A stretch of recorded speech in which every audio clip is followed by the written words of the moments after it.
Alexander Keeler in the 1930s started to demolish buildings within the village. It was his intention to demolish the whole village, I think, and return the site to its original state.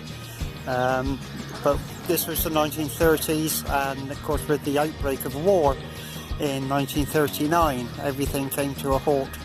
And by the time the war was over, it's believed most of his fortune had gone and his health had deteriorated. And so the project sort of came to an end. But one of the buildings he did demolish was a blacksmith's workshop, and within the foundations was this stone here.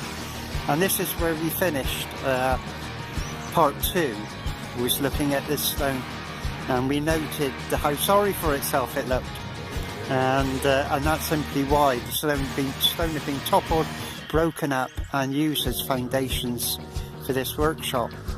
And he put it back together as best he could, and we noted that on the side there was smooth areas. There's one there, and there's another one a little further down.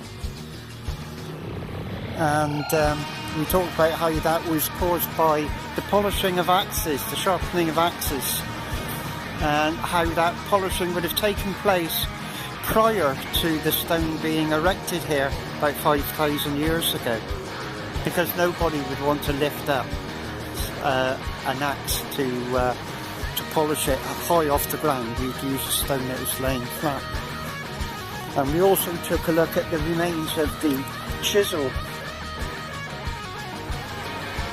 It's believed to be a chisel that was used to break the stone up, and it snapped off, it wedged in there and snapped off, and it's still there to this day.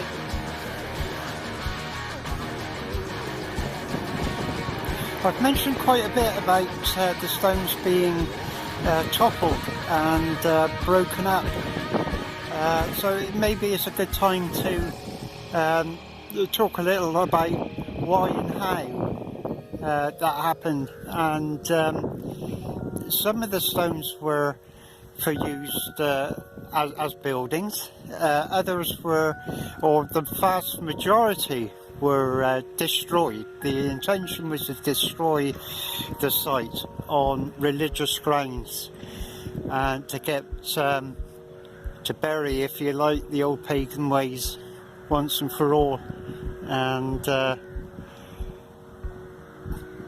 help promote the all-male singular god, the new god that was in town, if you like.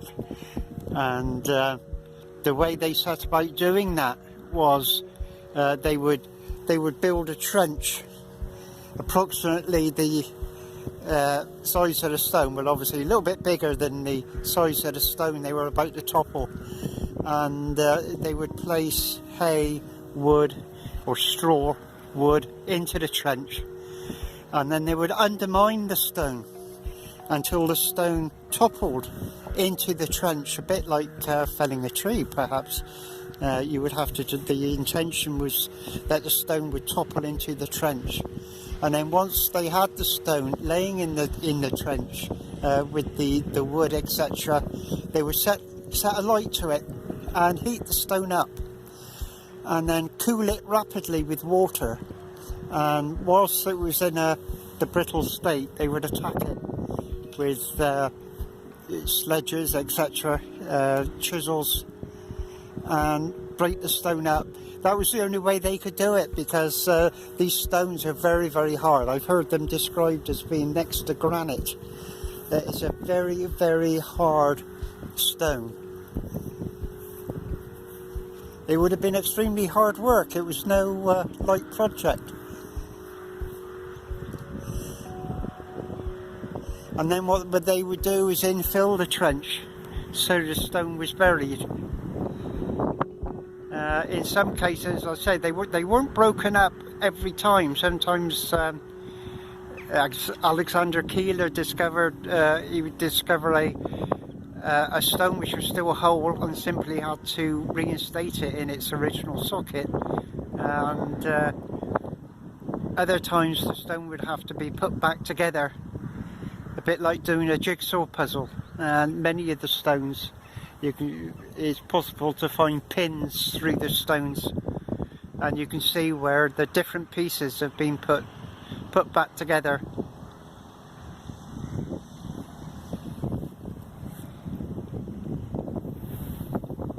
But here they are,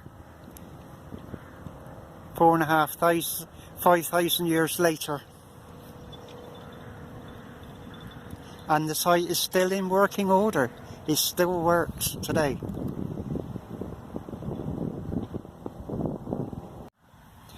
Because one thing they were ignorant of, you see, one thing they didn't realise, I can remember mentioning this in a video I recorded up on the sanctuary, is you cannot destroy a site simply by demolishing it. You cannot destroy the energy of a site simply by removing the stones. The stones are an amplifier, if you like, of energy.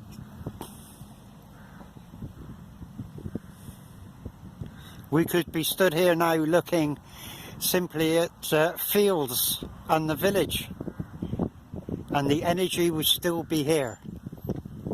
Nothing man can do can take away the energy of the site.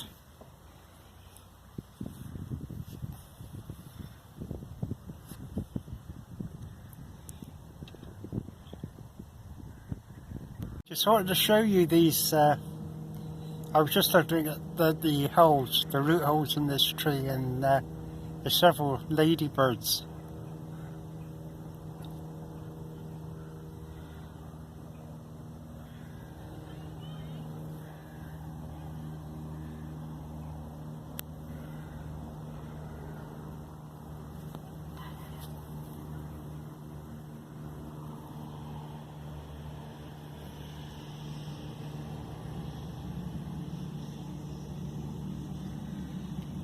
I don't know if I've ever seen that in December. They're wandering out of a nest there, obviously.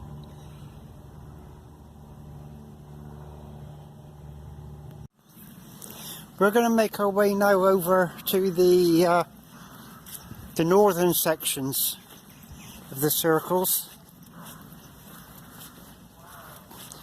We're going to start in the northwest section.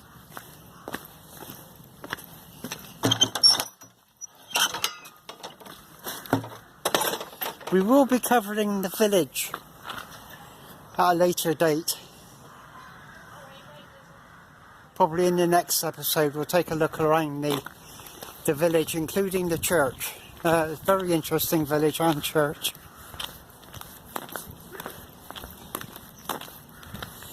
And hopefully they'll allow me to have a look around the henge shop. A great little shop.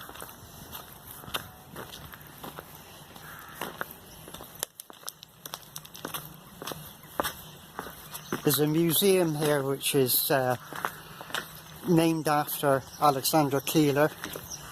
Well worth a look round. Do advise you do that if you make a trip here.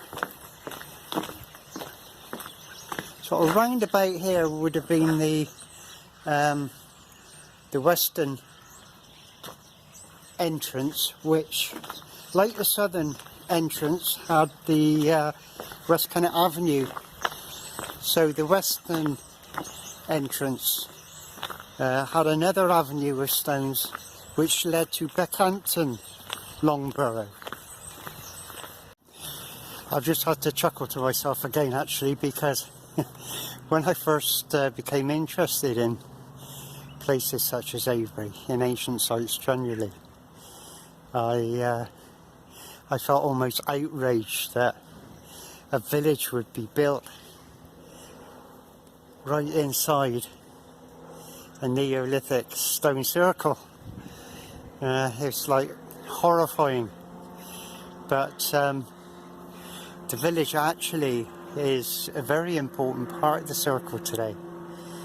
And I laughed to myself because I thought if Alexander Keeler had got his way and demolished the village completely, we wouldn't have the pub, would we? Now steady on. Lovely little pub, that. Very welcome on a day like this to go in, even if it's to have a hot cup of coffee. As they say, out of everything negative comes something positive.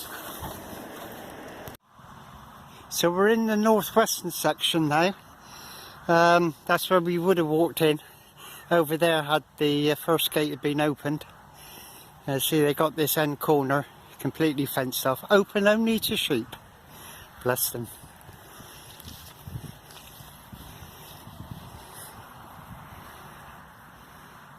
So let's go and take a closer look and have a walk along the stones themselves.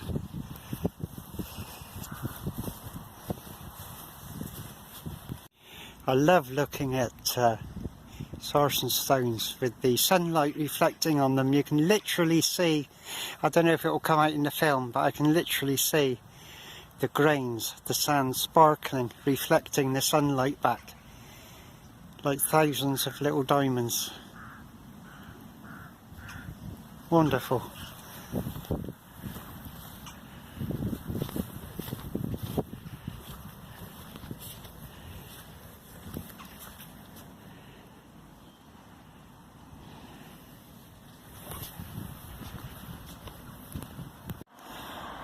Yet another example of a stone which was found incomplete.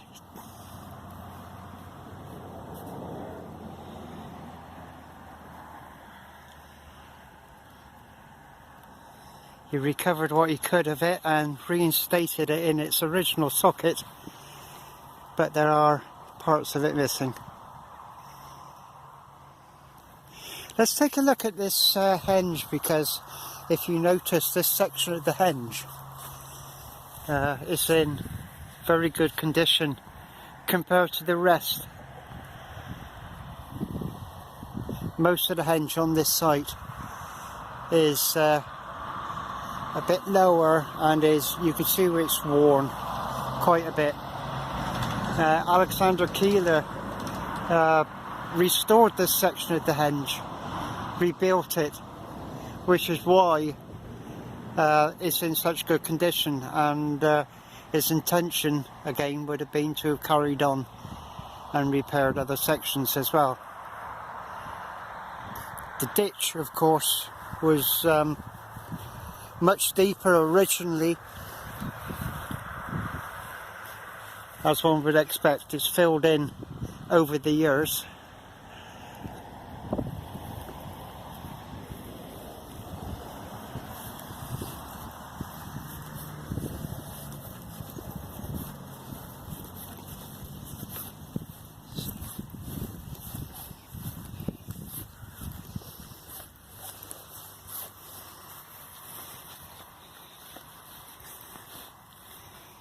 We're coming up now to what would have been or still is, the northern entrance. And that's down there at the end, which is actually overlapping the fence, looking out over the road. Many people call that the lion stone because it's believed to represent a lion's face on the side there. There would have been another stone the opposite side of the road, and the road is where the northern entrance would have come through there. And you see what I mean about the henge. If you look at the henge that side of the road and compare it to that side, the top is quite true in comparison.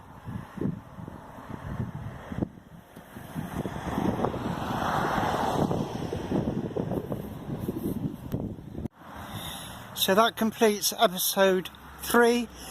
Thanks for watching. Blessings to you all. This is Mick Cullen from Spirits and Stones. I'll catch you all again later. Thanks for watching.